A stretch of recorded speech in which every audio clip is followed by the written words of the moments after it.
হয়, যোৱা 26 তাৰিখে আমি এটা খবৰ পাইছিলোঁ ৰাতিপুৱা যে আমাৰ সংৰক্ষিত বনাঞ্চলত কিছু দুষ্কৃতিকাৰীয়ে গছ কাটি আছে বুলি। কিন্তু আমাৰ দুৰ্ভাগ্য যে আমি গৈ পোৱাল দেখা পাওঁ যে আমি গছখিনি পোৱা নাই।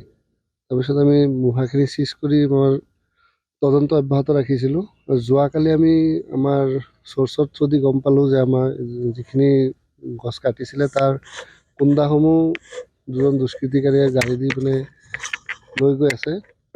তাকে আমি ফ'ল' কৰি যাই থাকোঁতে এইখিনি কি কয় মিত্ৰা,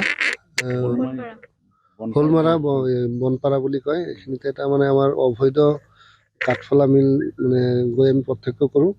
তাতে গৈ আমি কাঠফলা মিলটো যোৱাকালি জব্দ কৰি আনো।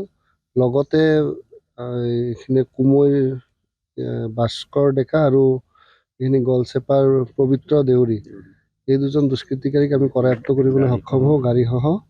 সিহঁতৰ গাড়ীতে আমি যিখিনি আগত মানে গছকেইটা কাটিছিলে তাৰে কিছু অলৰেডি মানে সিহঁতে ফালিলে, ফলাকাঠ আৰু কিছু কুন্দা আমি জব্দ কৰিবলৈ সক্ষম হৈছোঁ। চেগুন গছ এইখিনি কাটিছিলে তোমাৰ কুমৈ। কাঠটো এতিয়া একজেক্ট আমি এতিয়া হিচাপ কৰিব লাগিব, কিমান হিচাপ কৰিহে আছোঁ এতিয়া। 4ডাল গছ কাটিছিলে, গাড়ীসহ জব্দ কৰিছে আৰু গোটেই 4ডাল গছৰ মোটামুটি আমি 100% ৰিকভাৰী হৈছে আমাৰ।